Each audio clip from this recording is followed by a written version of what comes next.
সে তো টাকার অভাব নাই, সে তো গরিবের টাকা লুট করে নিয়ে রক্ত চুষে খেয়ে এখন বিদেশে পত্রপত্রিকা হায়ার করে সেখানে নানা ধরনের অপপ্রচার ছড়াচ্ছে। আর যত হত্যাকাণ্ড খুন করে সব দোষ আওয়ামী লীগের। পুলিশ মারে, এটা তো তাদের সমন্বয়ক আসিফ নিজেই বলেছে পুলিশ হত্যা করেছে। বিএনপি নেতা বলেছে সে পুলিশকে মেরেছে, এমনকি ইসলামী আন্দোলনের নেতাও বলেন উনিও পুলিশকে মেরেছেন। কিন্তু মামলাগুলি সব আওয়ামী লীগের বিরুদ্ধে, সব মামলা আওয়ামী লীগের বিরুদ্ধে, আওয়ামী লীগের কেউ বাদ নাই। তো কত মামলা, আমার মনে হয় যত মামলা দিয়েছে তার একটা হিসাব বের করলে ইউনূসের নাম ওই গিনিস বুক অফ রেকর্ডে যাবে, যে সে কত মানুষের বিরুদ্ধে কত মামলা করতে পারে, একটা দলকে ঘায়েল করার জন্য কি কত হাজার হাজার কর্মী নেতাকর্মীকে জেলে পুরতে পারে, এবং কত লক্ষ নেতাকর্মী মানুষের বিরুদ্ধে মামলা দিয়ে আসামি করতে পারে।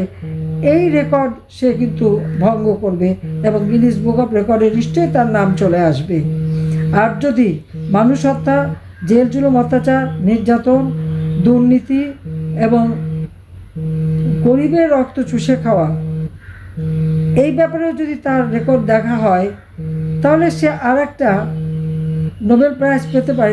তবে সেই নোবেল প্রাইজের নামটা দিতে হবে অশান্তির নোবেল প্রাইজ, কারণ অশান্তির সৃষ্টিতে ইউনূস চ্যাম্পিয়ন সারা বিশ্বে, এবং বিশ্ব নেতারা কিন্তু তা জানে, এটা বোঝে যে সে দেশ চালাতে ব্যর্থ, দেশ চালাবার মতো তার ক্ষমতা নেই। সেই জন্য এখন সে অনেক টাকা পয়সা খরচ করে একজনকে নিয়ে আসেন আর তাদেরকে দিয়ে অন্যের কাছে ধর্ণা দেওয়ায় যে ইউনূসকে সমর্থন দিতে হবে। এখানে অনেক হাই কমিশনার আছে, অ্যাম্বাসাডার, তাদেরকে দিয়েও রিকোয়েস্ট করে ইউনূসকে সমর্থন দিতে হবে। কেন? ইউনূসকে নাকি মাথায় করে এনে ক্ষমতায় বসিয়েছে। সে তো সেখানে বললেও সে সূক্ষ্ম পরিকল্পনা করে শেখ হাসিনাকে ক্ষমতার থেকে হটিয়ে দিয়ে নিজে ক্ষমতা এসেছে। বিল ক্লিন্টনের ফাউন্ডেশনে বললো এটা সম্পূর্ণটাই তার সেই সূক্ষ্ম পরিকল্পনা, অর্থাৎ ম্যাটিকুলাস ডিজাইন করা পরিকল্পনা। কোনো নেতা নাই, ছাত্র জনতা কিছু নাই। আবার সুইজারল্যান্ডে ডাভোসে ওয়ার্ল্ড ইকোনমিক ফোরামে যে বলে যে আমি কিছুই জানতাম না, উনি নাকি কিছুই জানতো না, ওনাকে নাকি সবাই ধরে এনে ক্ষমতায় বসিয়েছে। তো যারা ধরে এনে ক্ষমতায় বসিয়েছে তার দেশের যে সর্বনাশটা করেছে, এটা কি তারা একবার চিন্তা করতে পারে? দারিদ্রের হার যেটা আমি 18% কমিয়েছিলাম, নিশ্চয় এটা এখন 19-20-এ চলে আসছে। আমি 26.88 বিলিয়ন রিজার্ভ রেখে এসেছিলাম। ইনফ্লেশন আমার 9%-এর মধ্যে ধরা ছিল, সেখানে 11%, 14% পর্যন্ত ইনফ্লেশন তুলেছে, দারিদ্রের হার বাড়িয়ে দিয়েছে। তো কোন উপকারটা করলো দেশের মানুষের? আজকে চাল, ডাল, তেল, লবণ প্রত্যেকটা জিনিসের দাম বেড়েছে। আমাদের শীতকালে এই সময় তো সাধারণত জিনিসের দাম বাড়ার কথা না, কিন্তু তারপরেও সব জিনিসের দাম বেড়েছে। আবার বলে জিনিসের দাম নাকি কমিয়ে দিয়েছে। কমানোটা কি? প্রত্যেকটা মিডিয়া, রেডিও, টেলিভিশন, পত্রিকা, সব জায়গায় ইউনূসের এজেন্ট বসা, এবং তাদেরকে থ্রেট করা হয়, এবং সেখানে মালিকানাও কেড়ে নেওয়া হয়েছে। বাজারে যে টেলিভিশন নিয়ে যাবে আগে বলে দেয় দাম কমিয়ে দিতে, যদি কমিয়ে না বলে তো ওই দোকানও থাকবে না, লুটপাট করবে, আর টেলিভিশনও থাকবে না, জ্বালিয়ে দেবে। তখন তারা কম করে দাম বলতে বাধ্য হয়। কিন্তু প্রকৃত দাম পাওয়া যায় যখন ক্রেতারা নিজেরা কেনে, তাদের পকেটটা যে খালি হয় সেটা তারা বোঝে। আজকে দিনমজুরের আয় রোজগার নাই, আজকে সাধারণ খেটে খাওয়া মানুষের আয় রোজগার নাই, ব্যবসা বাণিজ্য নাই, একটার পর একটা শিল্প কলকারখানা বন্ধ। এ পর্যন্ত প্রায় 150-এর উপর গার্মেন্টস বন্ধ হয়ে গেছে, ইন্ডাস্ট্রি বন্ধ হয়ে গেছে, শ্রমিকরা বেকার হয়ে মানবেতর জীবনযাপন করছে।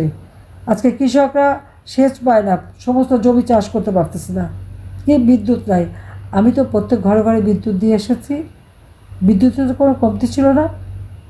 28,000 মেগাওয়াটের মতো বিদ্যুৎ উৎপাদনের সক্ষমতা আমরা অর্জন করেছি। আমাদের যেটা চাহিদা হতো 16,000 মেগাওয়াট, 17,000 মেগাওয়াট, আমরা তা উৎপাদন করতাম। এখন হচ্ছে না কেন? বিদ্যুৎ তৈরি করার জন্য যে উপকরণ কেনা, সেটা অর্থ তো বাজেটে ধরা ছিল, সেটাকে গেল কোথায়? তার জবাব দিতে হবে তাকে, সে জবাবও তাকে দিতে হবে। একদিকে দেশটাকে লুটে খাচ্ছে, আরেকদিকে খুন করছে, আর সব জায়গায় আওয়ামী লীগের দোষ। আওয়ামী লীগের দোষটা কিসের? আওয়ামী লীগের আমলে এই দেশের মানুষ দারিদ্র্যমুক্ত হয়েছে। আওয়ামী লীগের আমলে এদেশের মানুষ দুবেলা কেন 3 বেলা 4 বেলা খাবার সুযোগ পেয়েছে। আওয়ামী লীগের আমলে এদেশের মানুষের বিনা পয়সা ওষুধ পাচ্ছে কমিউনিটি ক্লিনিকের মাধ্যমে, চাকরি পেয়েছে, কাজ পেয়েছে, ফ্রিল্যান্সিং করতে পেরেছে। স্যাটেলাইট বঙ্গবন্ধু 1 উৎক্ষেপণ করে দিয়ে মানুষকে আমরা সুযোগ করে দিয়েছি, প্রযুক্তি শিক্ষা দিচ্ছি। সব দিক থেকে দেশ এগিয়ে ছিল। সারা বিশ্ব বাংলাদেশকে উন্নয়নের রোল মডেল হিসেবে চিহ্নিত করতে হয়। সেখানে এরা প্রত্যেকটা জিনিস জ্বালিয়ে পুড়িয়ে ছারখার করেছে। জ্বালিয়ে পুড়িয়ে ছারখার করে বলে গাঁজা বানিয়েছি। গাঁজার চিত্রটা আর বাংলাদেশের ওই ইউনুস ক্ষমতা আসার আগের চিত্র দ্বারা জ্বালাও পোড়াও, মেট্রো রেল, এক্সপ্রেসওয়ে, বিটিভি ভবন থেকে শুরু সব যে আগুন দিয়ে পুড়িয়ে সারা দেশ যে আগুনে জ্বলছে, ঠিক তার আগে ওই 7ই জুলাই আগে বাংলাদেশের চিত্রটা একটু তুলনা করে দেখুক তো, ইউনুসটা বলবেই। আর ইউনুসের বিচার ইনশাআল্লাহ সে বিচারও করব। দেশের মানুষের অর্থ সম্পদ লুটে দিয়ে হত্যা করে বাংলাদেশটাকে একটা শ্মশানে পরিণত করে আজকে যে বেশ সুখে বাস করে এখন আর নিজের বোধহয় আত্মবিশ্বাস করে গেছে। এখন এর কাছে ধর্ণা দেয়, ওর কাছে ধর্ণা দেয়, তাকে যেন একটু সমর্থন দেয়। এটাই হচ্ছে তার চরিত্র। কাজে এর হাত থেকে দেশকে মুক্ত করবার জন্য এখন থেকে যা আছে তাই দিয়ে নামতে হবে। আর দেশের জনগণই আমাদের শক্তি, জনগণকে নিয়েই আমাদের এগিয়ে যেতে হবে। সবাই তোমরা ভালো থাকো, সুস্থ থাকো, এবং সবাই যারা আছেন মুরব্বী সবাইকে আমরা বলবো ভালো থাকেন, সুস্থ থাকেন। ইনশাআল্লাহ জয় আমাদের হবে, মনোবল রেখে চলতে হবে। জয় বাংলা, জয় বঙ্গবন্ধু।